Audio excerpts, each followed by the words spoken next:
Good afternoon, folks. This is Robert Chappell, Executive Editor of Madison365, with your daily update for September 3rd. It's a holiday Friday, holiday weekend Friday, so kind of a slow news day, but we'll keep it a little short here. We'll go over the statewide COVID numbers, which are, you know, bad, but not significantly worse than yesterday or the day before. Um, but then also want to talk a little bit about some Dane County numbers that I find quite concerning. So, but first, let's do the state um, numbers. Where again, I want to say this is the fourth day this week we've been over 2,000 cases. 2018. So, last couple of days we've been in like the 2,300 range. So today just over 2,000. Um, that puts our 7 day average up to 1,702. So that's the first time that's been over 1,700 for quite a while. Um, Last time it's been over 1,700 looks like the 20th of January. So, a good long while. The positive test rate, which is kind of, you never want to look at just one number, right? You always want to look at a host of data points, but also trends, right? But if you were to look at one number, the positive test rate is kind of the best single number that encapsulates the entire picture, because that tells you, it indicates not only spread and community spread within your community, but also testing, right? Higher testing equals a lower positive test rate.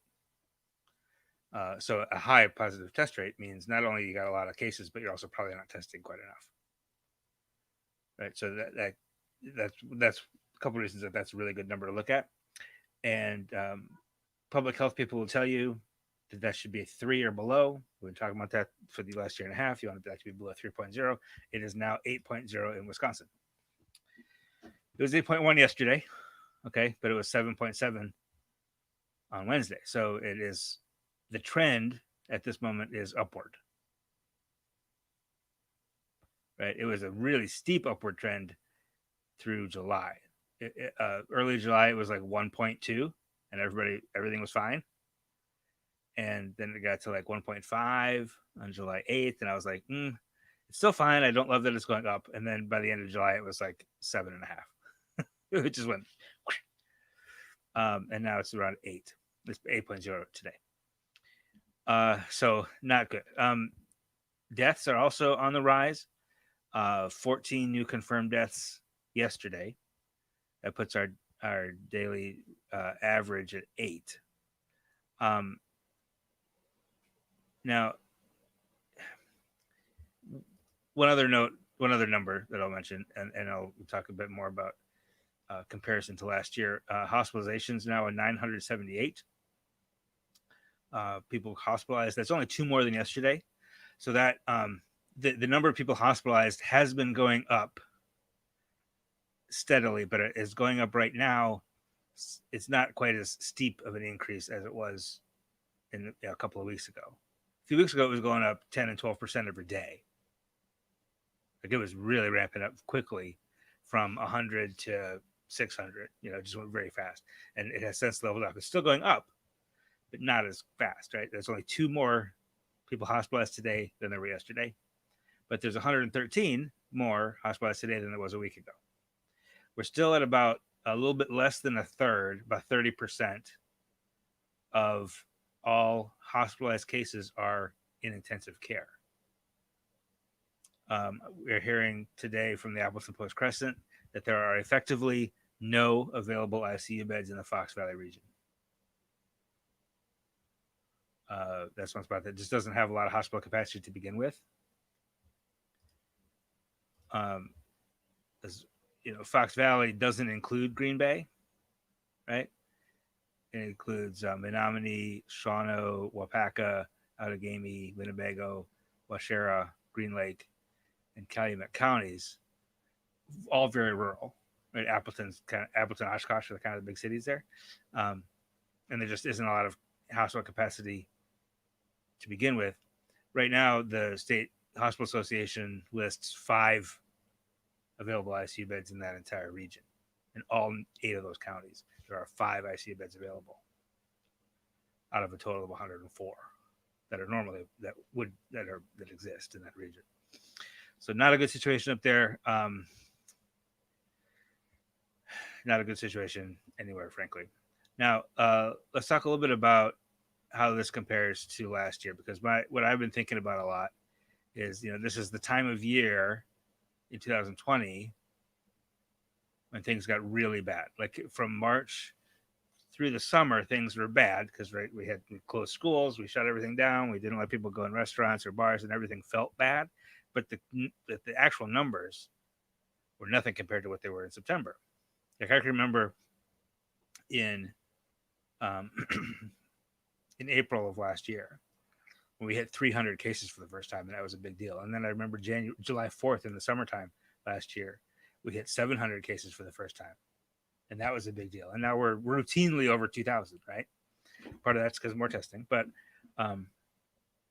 September, when people came back to colleges, that was one thing, and the other thing was more indoor events.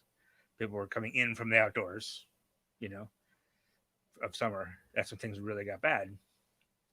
So I've been kind of looking, and so now what we have is we don't have the bans on gatherings, right? Last year there were local bans on gatherings. Like gatherings of any sort were banned at one point in Dane County, right? Restaurants were basically closed for indoor dining.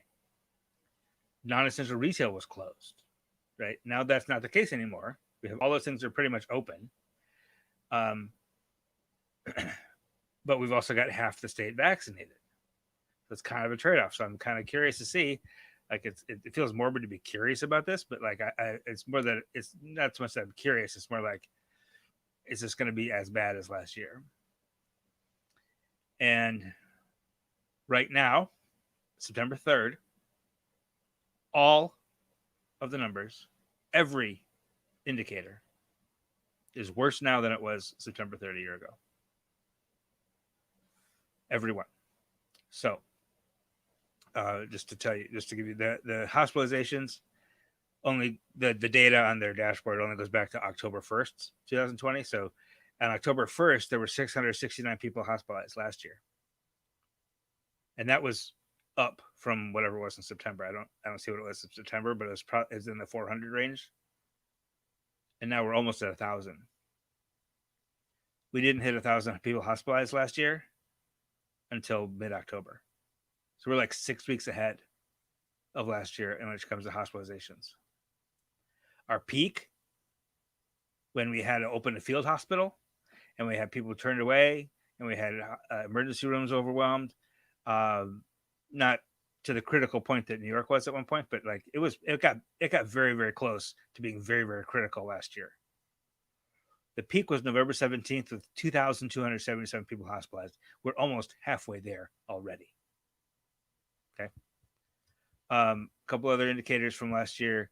If you look at September 3rd last year, the 7-day average of new cases was 761. That was with a lot of testing happening at that time, right? Remember, the Lion Energy Center here in Dane County was open, and they had like a 4-hour wait time to get tested. The big testing center up in Green Bay was open. The state was going all around. The military was going all around. The National Guard was going all around testing people.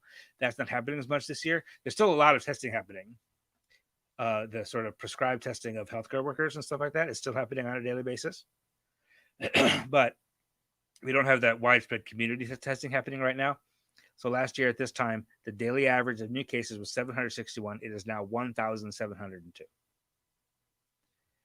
The positive test rate on November 3rd last year was 5.6. It is now 8.0. The on September 3rd last year, there were 8 confirmed deaths, and the average of confirmed deaths was a little over 4. The average of deaths now is 8, and there were 14 deaths yesterday. So everything is looking worse than it was last year.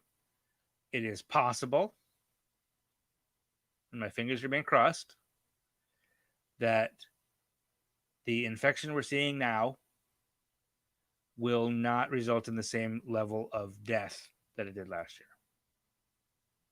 That would be the only consolation out of any of this. Because let's be real, more cases means more long COVID cases, means more hospitalizations, which can be financially ruinous, which can really mess up somebody's life. More infection, especially, think about all the places that are open now, the retail and restaurant places. What class of worker do you think is going to get hit hardest right now? Right?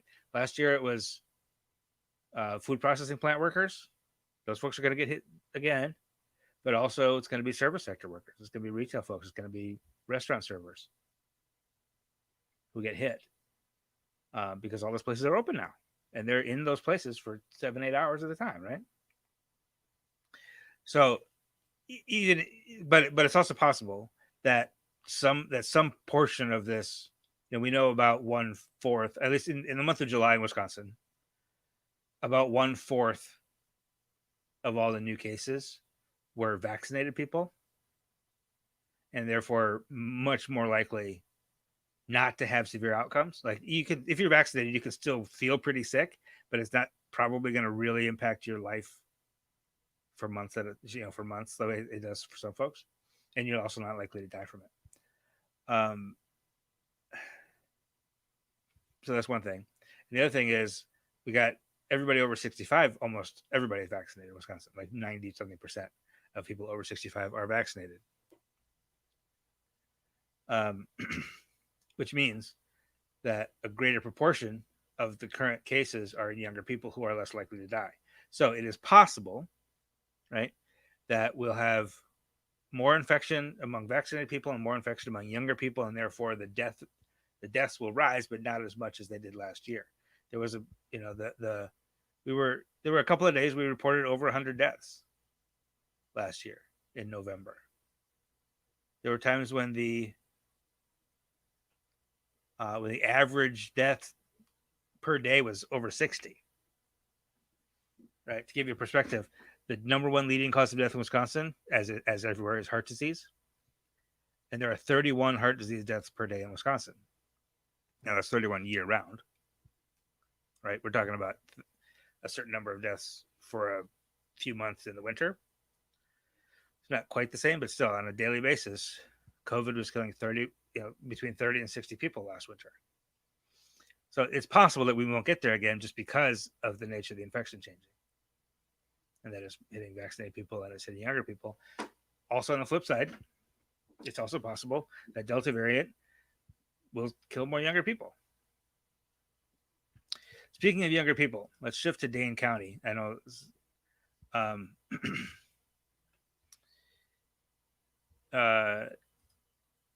yes, Margie, this is absolutely true. It's going to be teachers and students. Teachers are more likely to be vaccinated right now, I think, than service sector workers. Also, yeah, you're 100% correct. And I'm going to talk about students for a second, but also, it's still true. It's still the case that adults are more likely to catch and pass it, which means if you're an adult at a bar, working at a bar, you're at a very high risk.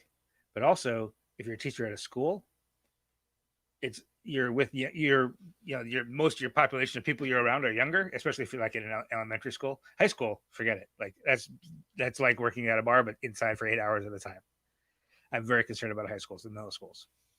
But even in elementary schools, even if the 7 and 8 year old kids aren't as likely to catch and spread it, like you're indoors with them for 7 or 8 hours. Like that's not ideal, right? And there's a lot of school buildings that are older and don't have windows that open nicely and that kind of stuff. So all that, you're right, Margie, very, very, very true. Now, in Dane County, this is what concerns me. The latest data snapshot came out. I'm going to drop a link to it so you can look at it because they do a pretty decent job of synthesizing the data. You can have a look at that link. but the big thing that popped out for us when we saw this last night was from August 16th to 29th. This is that 2-week period. So this is most public schools in Dane County are not open yet at that time. Right, there's some private schools that are open. There were 321 cases in children under the age of 18. Okay, there were about 1,400 cases total in Dane County. This is just Dane County over that period.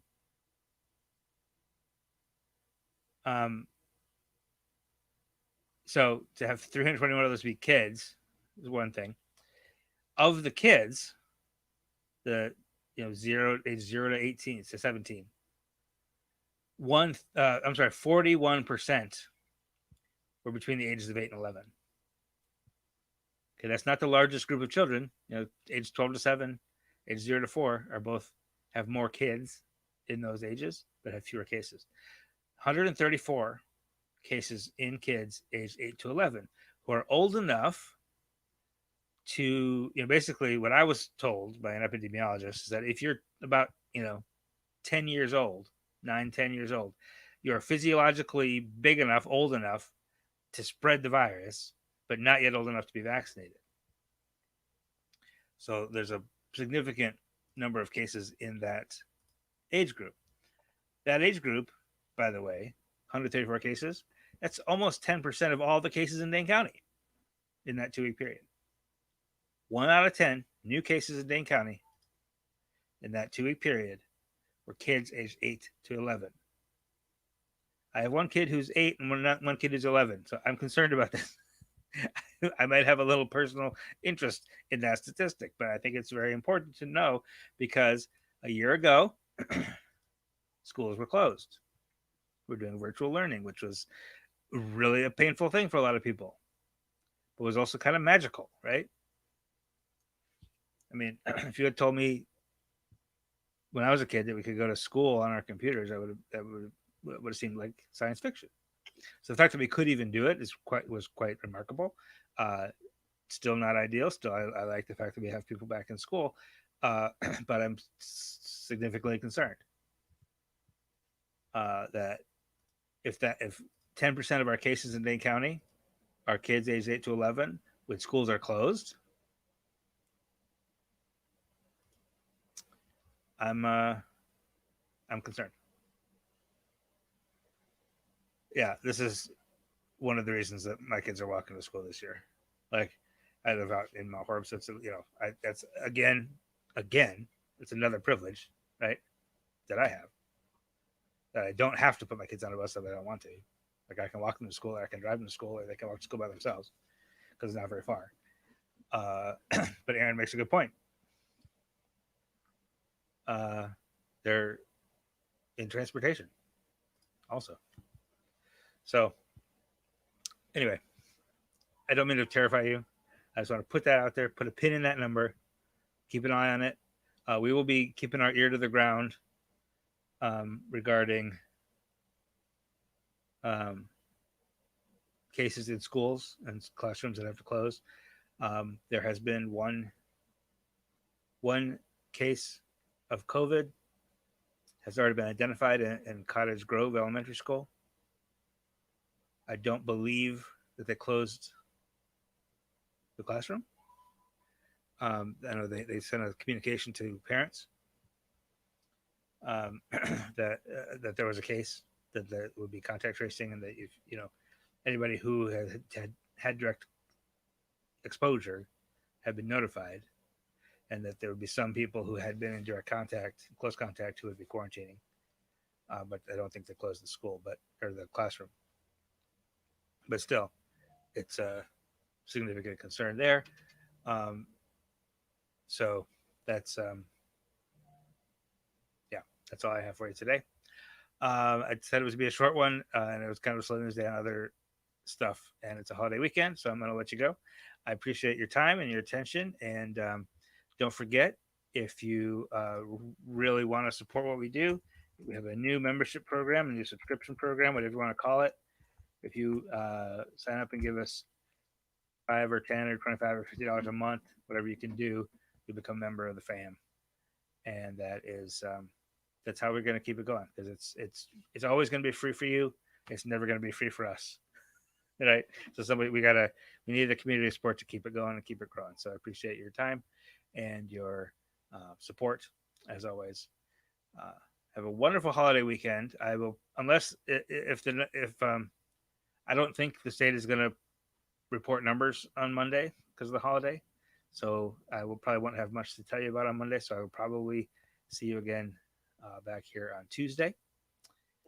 And until then, have a wonderful long weekend. And we'll take care of yourselves. Take care of each other. We'll see you soon. This is 365 Media.